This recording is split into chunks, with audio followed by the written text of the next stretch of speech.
Hi, everyone. Welcome to the Entropy Podcast. I'm your host, Francis Gorman. Before we dive in, if today's conversation challenges you, sparks a new idea, or sharpens how you think about the world, don't keep it to yourself. Subscribe, leave a review, and share this episode with someone who enjoys staying curious. Today, I'm joined by Jason Jordaan, the principal forensic scientist and founder of DFIR Labs. As a recognized polymath, he is considered by his peers internationally to be a leading specialist in the fields of digital forensics, incident response, cybercrime investigations, and cybersecurity forensics engineering. He was one of the early pioneers in digital forensics in South Africa, with his interest and activities in the field beginning in the mid 1990s. Not only does Jason lead DFIR Labs, but he remains actively involved as a practitioner in these fields and regularly testifies as an expert witness in them. Jason, it's my absolute pleasure to have you with me here today. Thanks, Francis. Absolute pleasure to be. I've been looking forward to this for quite a while now. I've been looking forward to it too, Jason. You know, it's an angle we don't cover in depth a lot on this show, but it's also an angle of intense interest to me, especially for the way the world is now so connected. You know, we've got IoT, we've got software defined networks, you know, we've got all of these treasure troves that you can hide information in and then need to kind of crawl through to find those breadcrumbs, and you've been at this since the early 90s. And if I'm right, you started off in the police in the police in South Africa. Is that correct? Is Yeah, can, yeah, can that's correct. So I started off as a police officer. I suppose I always sort of considered describing myself as I used to be a geek with a gun. Now I'm still a geek. I still have a gun, but obviously I don't carry a badge anymore. So, but fundamentally that's where I started off. I hadn't planned on becoming a police officer. It's just one of those things that kind of happened. As a young kid and having to do national service, I ended up becoming a cop and found out that I was kind of had a knack for doing investigation work. So I ended up being posted to a fraud squad as a probationary detective, becoming a detective.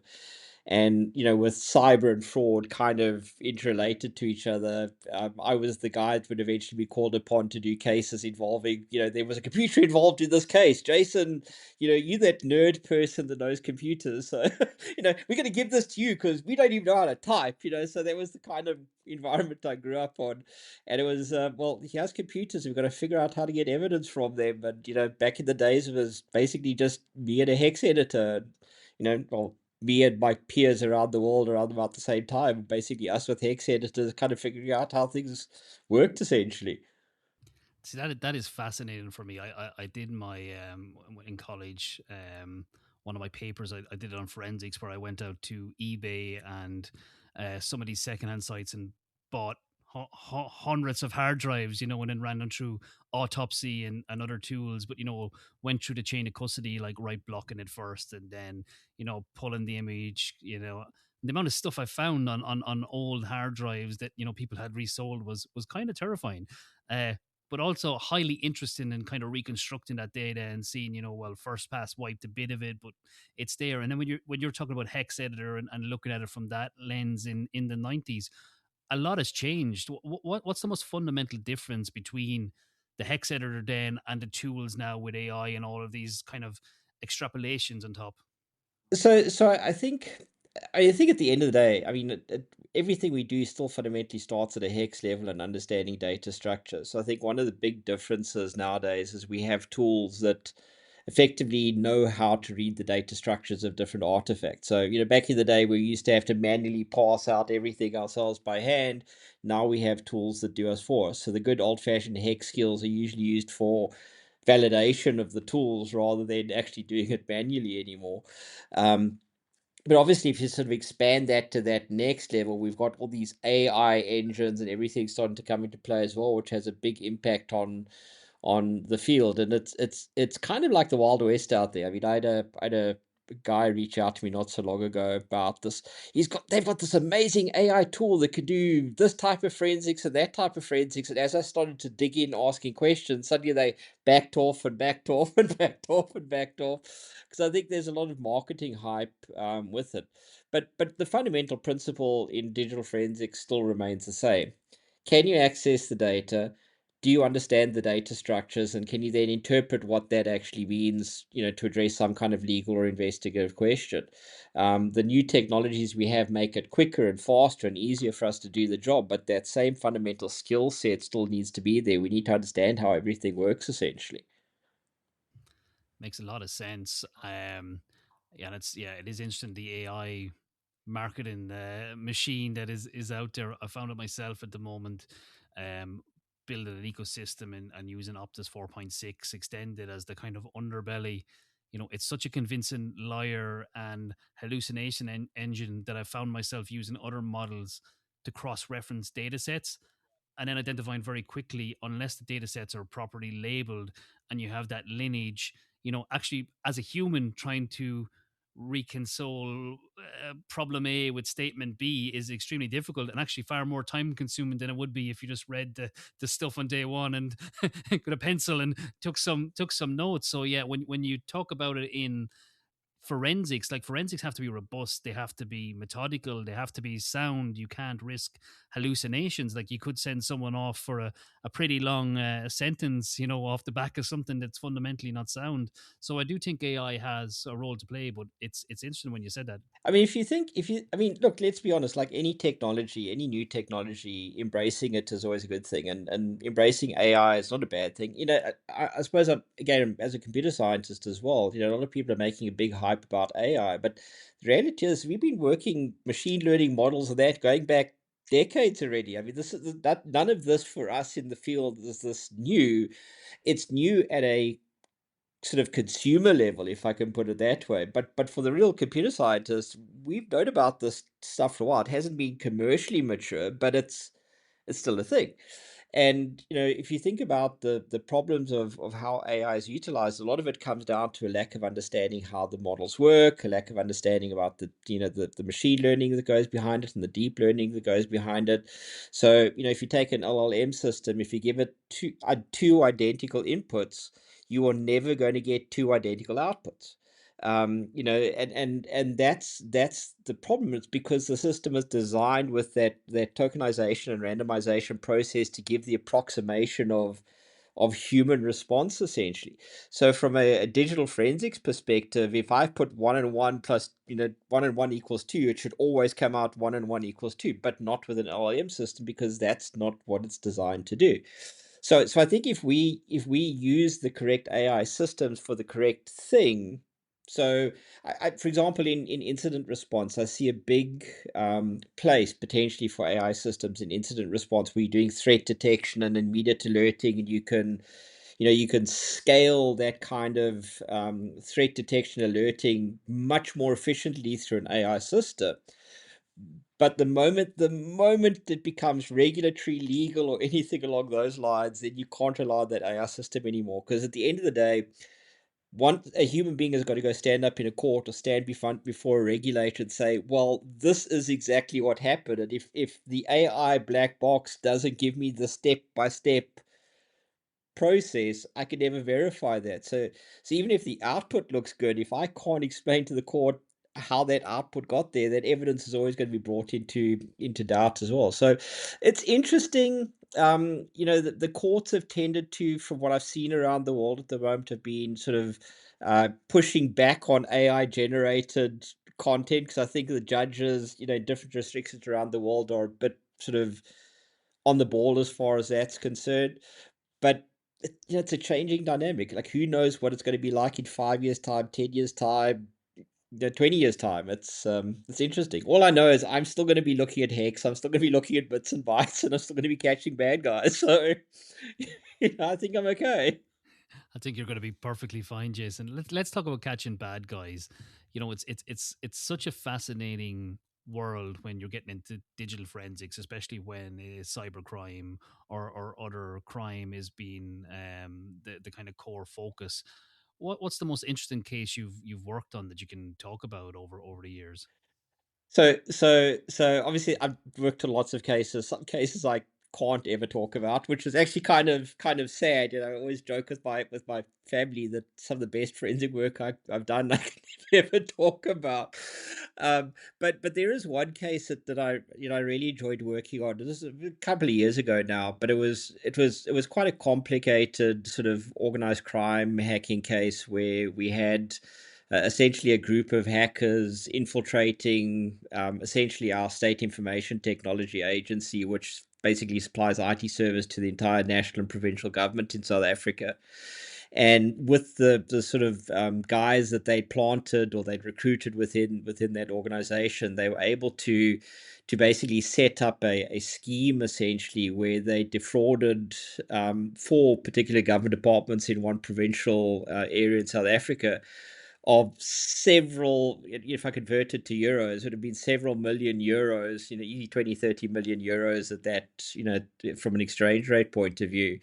And the whole setup to the crime, took 3-4 months of setup. It was really deep and intricate, and there was hacking into mainframe servers and setting up sort of fictitious client systems. It was really a complicated scheme. And when we did the investigation, I mean, the investigation itself took well over 6 months of actual man hours in terms of actually investigating the case. And once we sort of caught the main guy behind everything, he got 25 years direct imprisonment, which still holds the record in South Africa for the longest jail sentence for the crime of hacking. So he still has several more years in South Africa's finest custodial facilities before he's going to get out. But that was a really, really nice case, very complicated. The forensics was really really detailed forensics. I'll just to give you an example of one of the things we had to do in the case. The principal suspect, he kind of got a clue that we were onto him, and he basically took his hard drive and he reinstalled Windows on top of it. So basically did a drive format, reinstalled Windows on top of it, and he thought the evidence was gone. So in this instance, what had happened was when you reformatted it, obviously it changed all the NTFS file system metadata structures, laid down new ones, laid down the Windows operating system. But understanding how drive geometry works and how NTFS works at a file system level, we knew where to find the data. So even though the new master file table had overwritten some of the existing master file table data, we were able to manually carve out the individual master file table records. So basically every 1024 bytes, we were carving out chunks of records to reconstruct the entire system that he was using. I mean, that in itself took almost 2 months of solid investigation work to rebuild the system.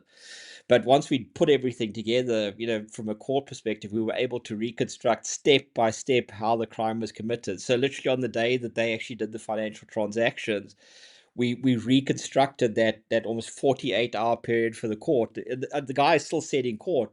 He says, like, he sort of leaned over to his advocate. His legal representative was advising him. It's like, were these guys spying on me? Like literally, they knew exactly what I did and what I typed. Just that was the level of depth we went into the investigation, which was super cool. It's very nerdy. I love it. Now I know why you say geek with a gun. That is quite a sentence he got at the end of it. Yeah. So, Jason, that's no. It's when you break it down, and the level of granularity you have to go through, but also the level of discipline and understanding. Do you find it hard to stay completely objective as an expert witness when you spent months engrossed in a case and kind of rebuilt?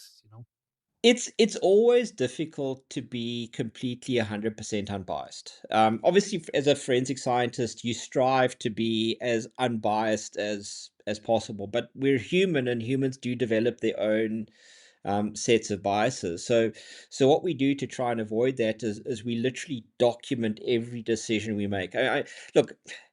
Generally, IT people, I think we hate documenting things. So if anybody doesn't like documenting, forensics is definitely not the field for you, because we document everything to within an inch of our lives. Every decision we make, everything we look at is documented, because ultimately we've got to go back and defend ourselves with that. So one of the things that we do specifically at work at the moment, you may have a lead investigator or lead forensic scientist working on a case, but on a weekly basis, we do case reviews where other members of the team will actually look at this evidence with fresh eyes, say, "Oh, Jason, did you think about this, or did you think about this?"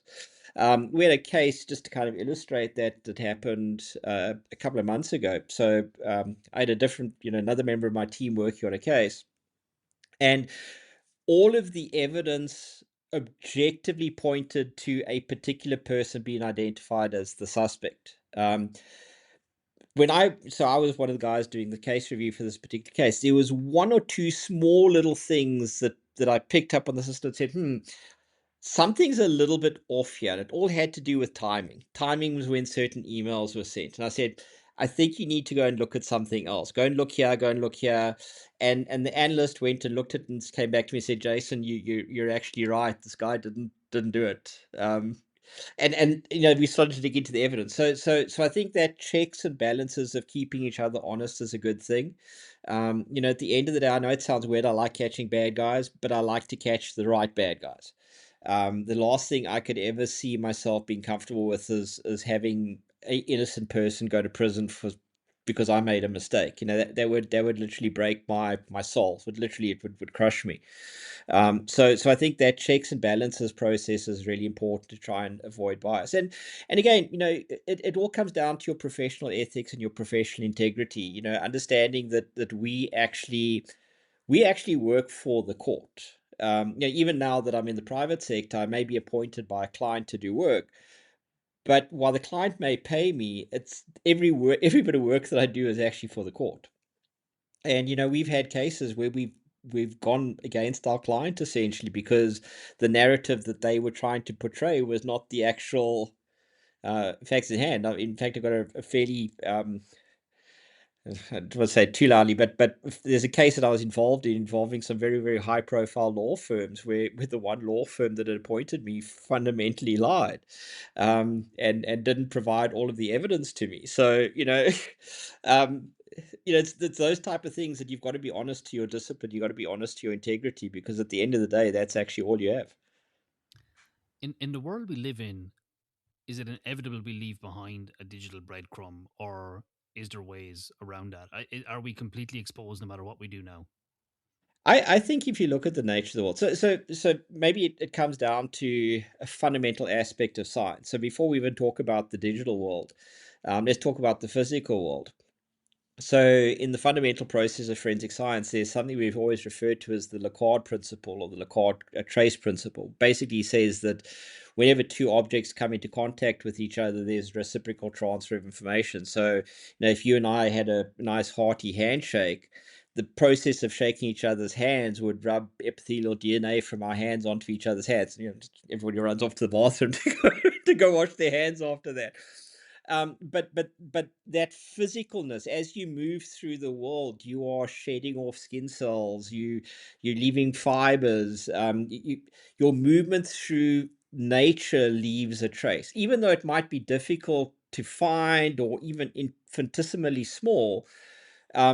But it happens in the physical world, and when you move that into a digital environment, the reality is exactly the same principles applies in the digital environment. In fact, I would say it's probably even more prevalent in the digital environment than it is in the physical environment, because of how all of these systems are interlinked. Um, the fact that we doing this interview at the moment, the process of doing this interview is generating digital artifacts that places me behind this keyboard essentially. It places you behind your keyboard, not just on our own computers, but if you look at the studio that we're using and the software that we're using and data that's being streamed, the ISPs that we're connecting to, the mobile phones that are sitting next to us. All of this integrated data is a trail that's incredibly difficult to get by. And you ask the question of, is it possible to avoid it? I don't know.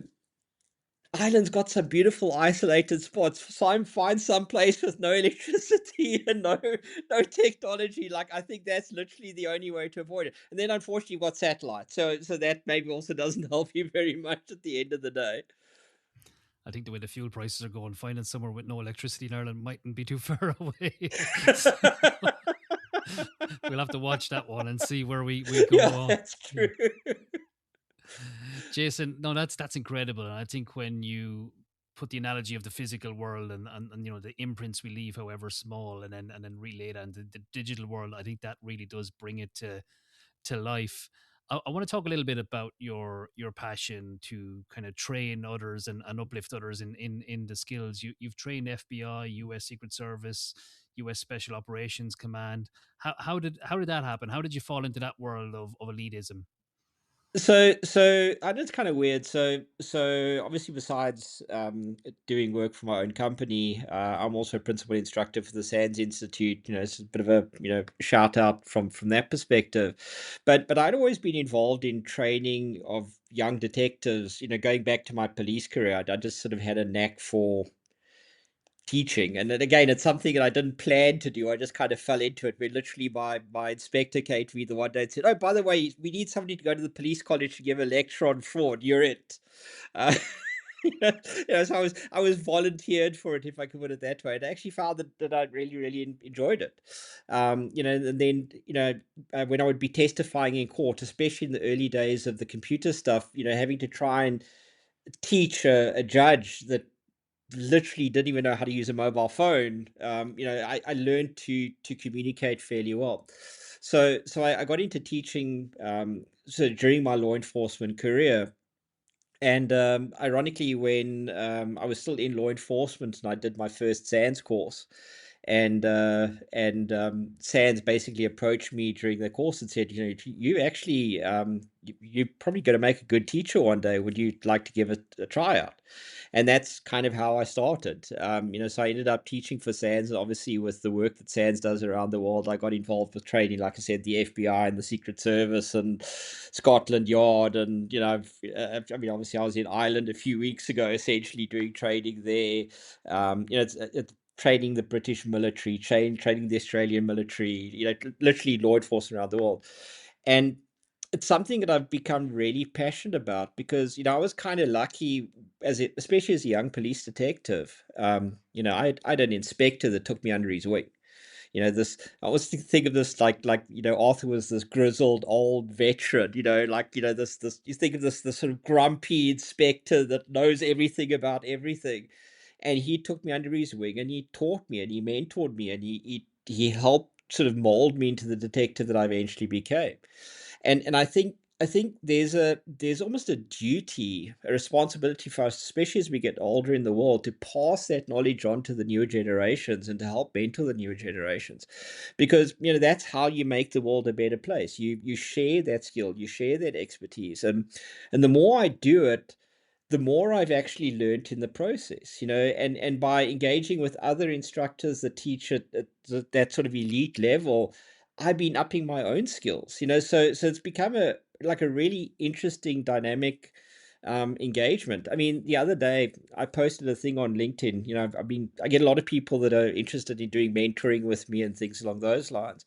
And I was, I just put it out there saying, hey guys, if we do like a Q&A mentoring type session, is anybody interested?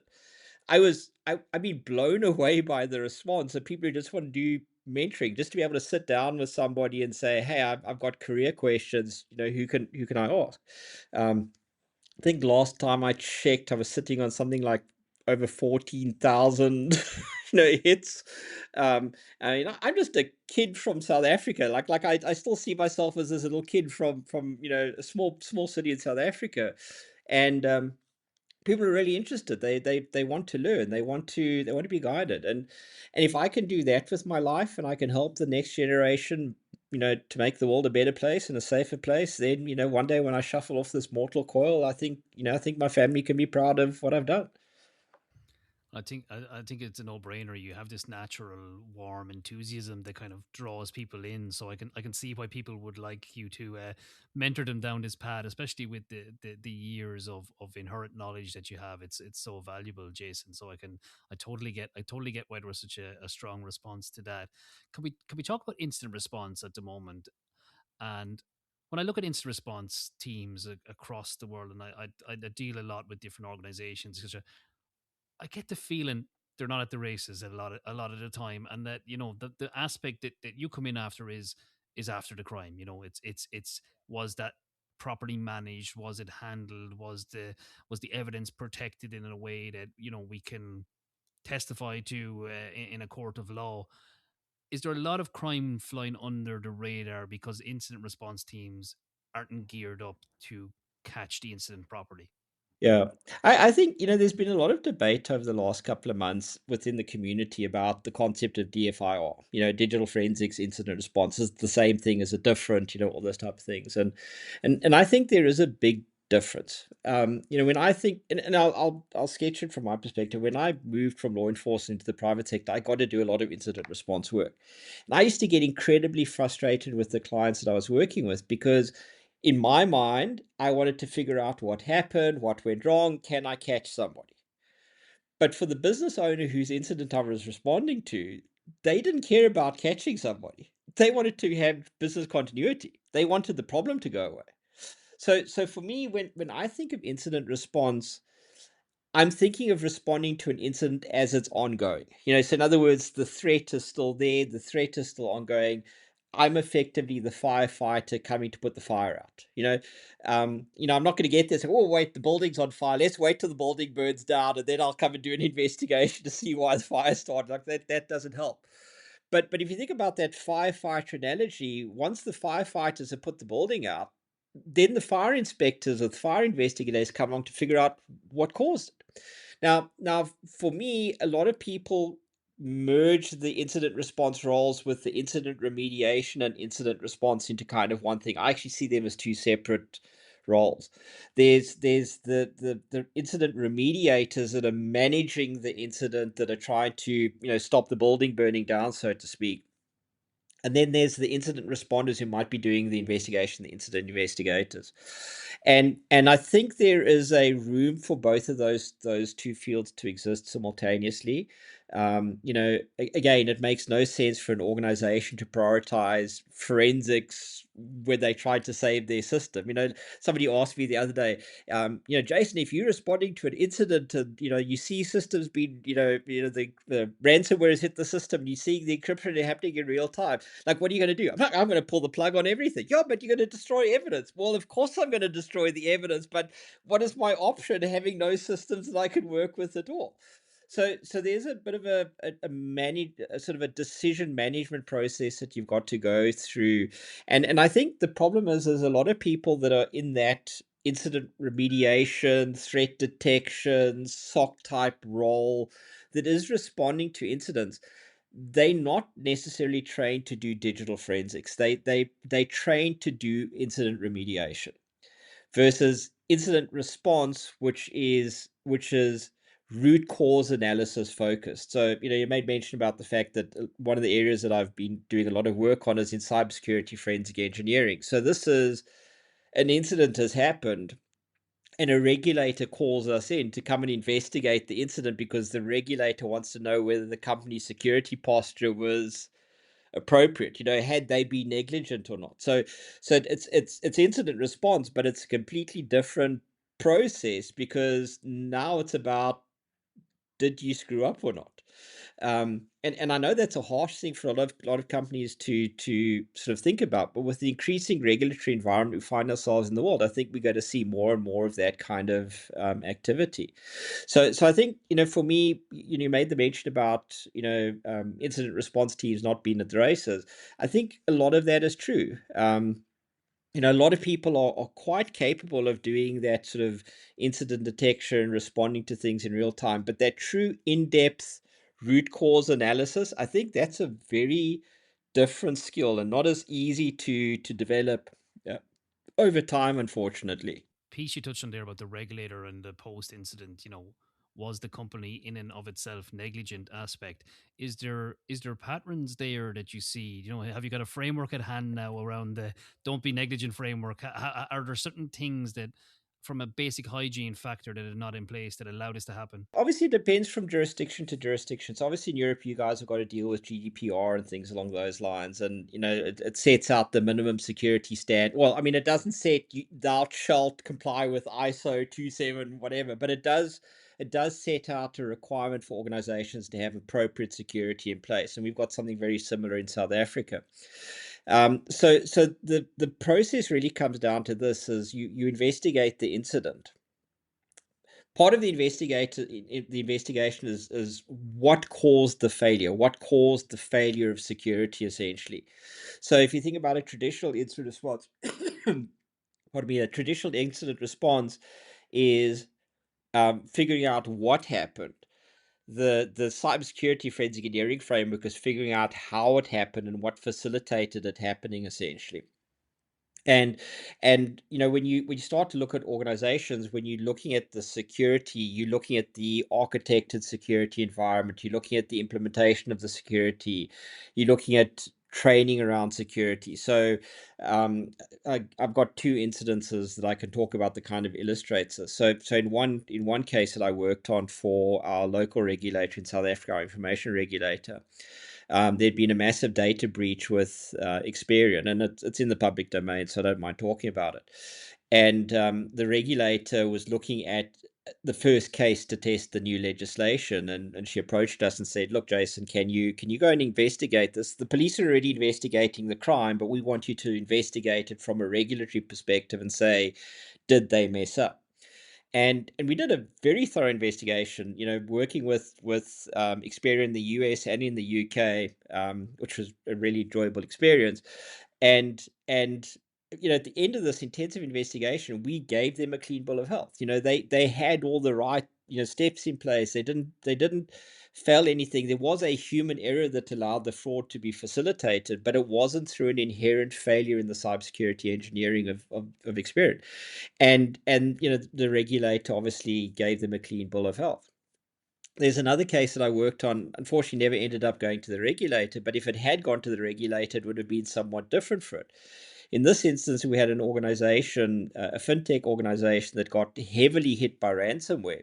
Essentially, they were hit by a third-party vendor, or from a third-party vendor. And these guys effectively wanted to sue their EDR and security, their managed security service provider, because the tools that they'd implemented hadn't picked up the malware.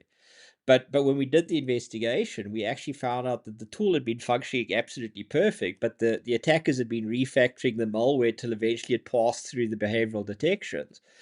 But the problem was nobody was monitoring the system internally within the organization. So if they'd literally been monitoring the logs and the alerts, they would have seen the actions and could have literally built new detection alerts from it that would have actually stopped the case. So ironically, if somebody had gone and sued them for the data loss, they would have lost. They would have lost big time. So it's that kind of scenario.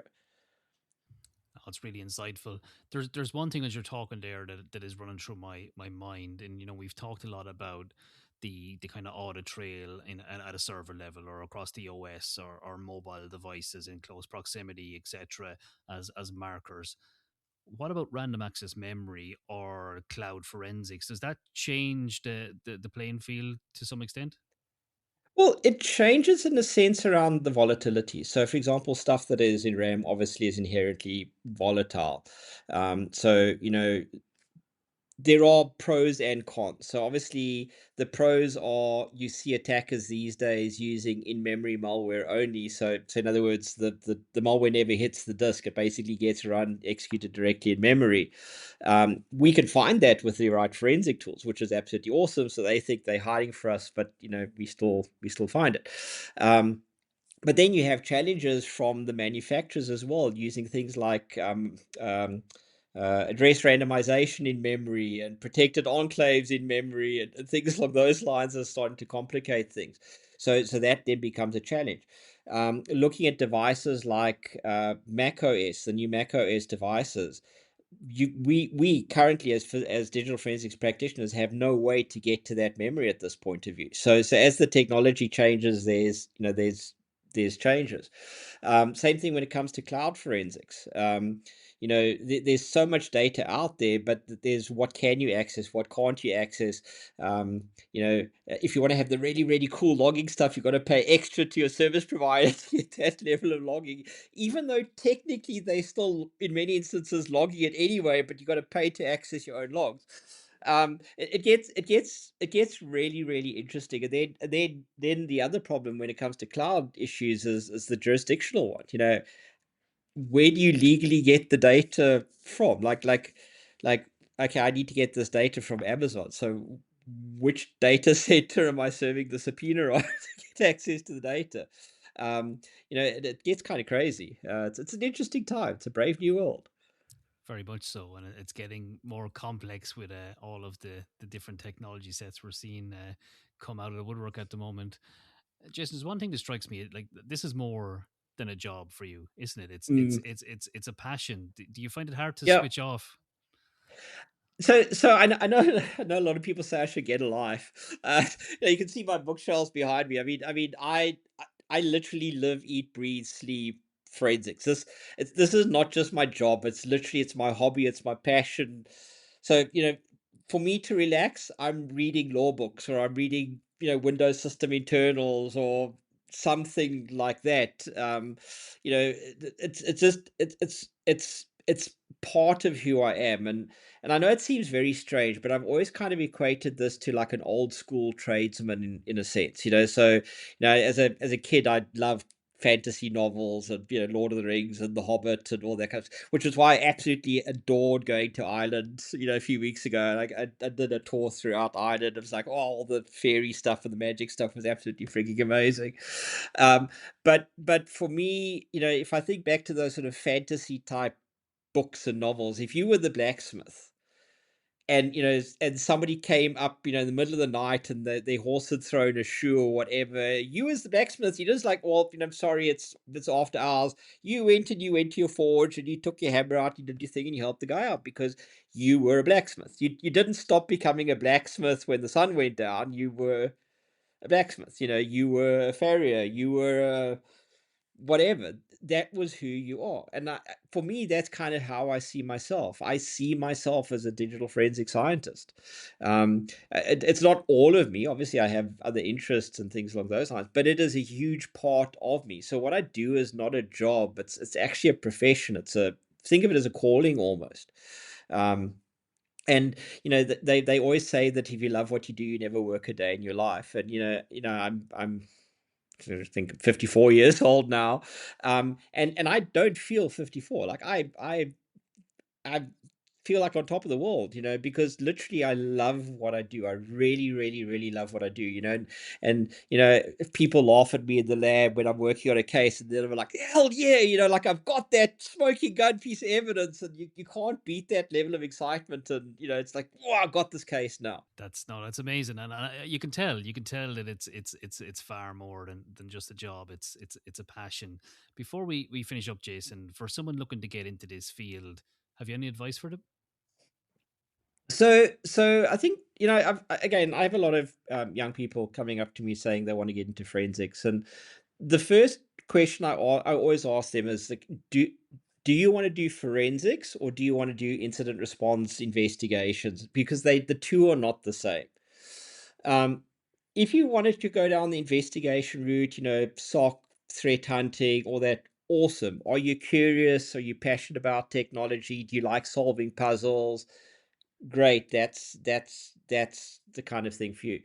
But if you want to go down the forensic route, that's a whole different level of ball game, because it is fundamentally a lifestyle. It's you get scrutinized for every little thing that you do. You're always held to the highest standards. The pressures are extreme.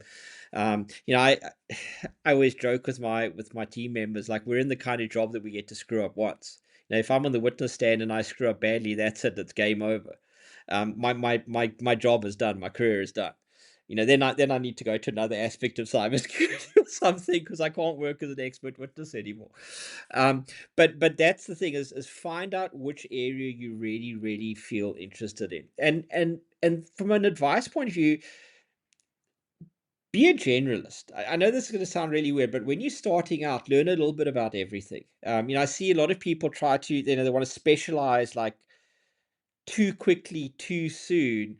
And and I look at myself, even though there are areas of specialization. I look at how I got into computing. I was a child of the 80s. I grew up with, the other day I was showing my son, there was a YouTube video on the Sinclair ZX81. I was like, hey, my boy, look, this is what my first computer looked like. And he was like quite shocked and perturbed about it.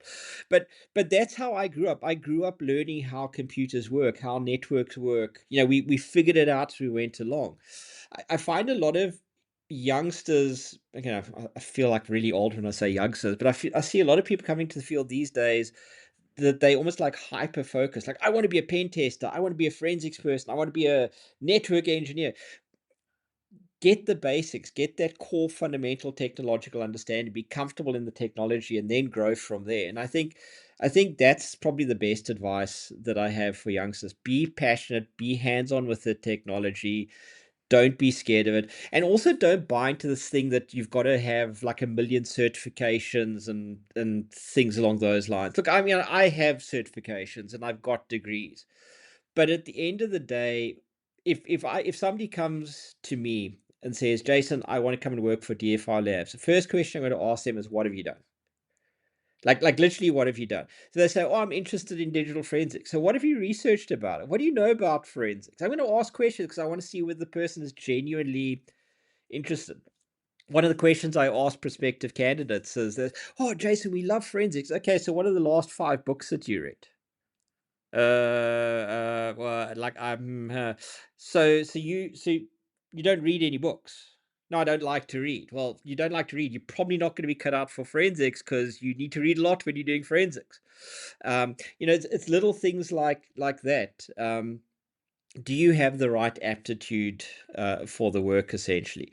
And if you do, this is probably one of the most amazing careers to have. If I look back in the 30 odd years I've been doing forensics now, I couldn't imagine doing anything else. And my life has been a real blessing as far as that's concerned. I've seen some of the worst things that humanity can throw at each other, but I've also seen some of the most noble things amongst humanity through the work that we do. So it's very rewarding. It's very enriching, but it also does. You have to face the reality that it also exposes you to some really, really nasty stuff that you need to have a good, strong support system and good resilience in place to cope with it. Let's actually touch on that for a second because no one ever talks about the, well, how would I put this? The bad side of humanity. You obviously get on cases where you see things that no one should see. How do you compartmentalize that in a way that it doesn't leak into your personal life? Have you a way to kind of segment? I was pretty good at it for a while. So before I became a father, and so one of the cases that especially if you work in law enforcement, you end up working on CSAM cases, child sexual abuse material cases, and it was easy for me to compartmentalize those kind of cases. I wasn't a dad, but I remember one particular case. My son was about 6 months old, and I'd literally been working at the office, working on a case, and it just happened to have CSAM material in it, specifically focusing on little boys.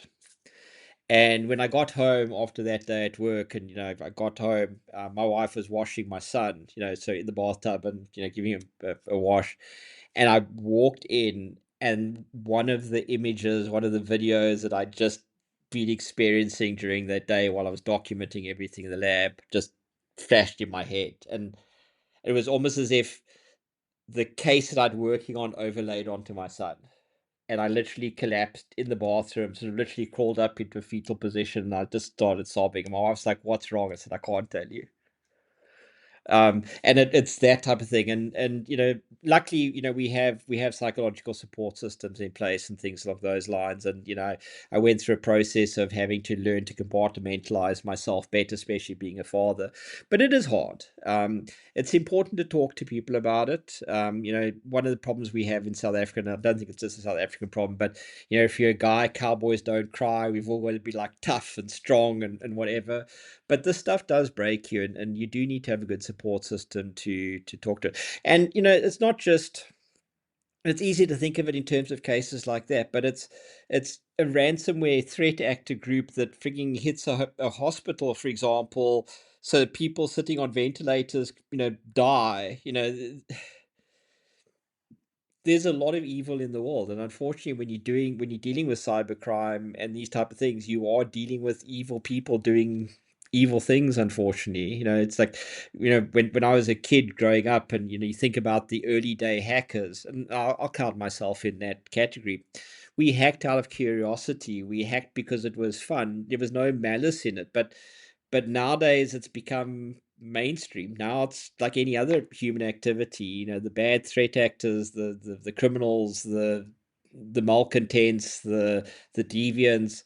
They're all engaged in this kind of activity, and it's people like us that ultimately have to deal with it at some level. Jason, no, that is fantastic. And look, thanks for being vulnerable, insightful, and just genuinely brilliant for the whole conversation. We respect what you do. It's a real honor to have had you on the show, and I think the listeners are going to get a lot out of it. So thanks for joining me today to talk all things forensics. No, it's a pleasure, Francis. I think it's important that we have these sort of honest conversations. What we do is important. The world needs us. I know people would prefer us not to be around, I think, in the grand scheme of things. Uh, and it's kind of weird that there has to be a certain level of chaos and evil in the world for people like me to exist. But it's what we do is important, and being able to share this with the broader communities, I think helps. We human, we have our flaws and our weaknesses, but we do have a calling, and I think we play an important part of the overall sort of security cog, and this is a sort of societal cog of trying to keep things safe. Absolutely do, and it's amazing work, and it's been an absolute pleasure to speak with you today. Thanks, Francis. Really appreciate it. Thank you.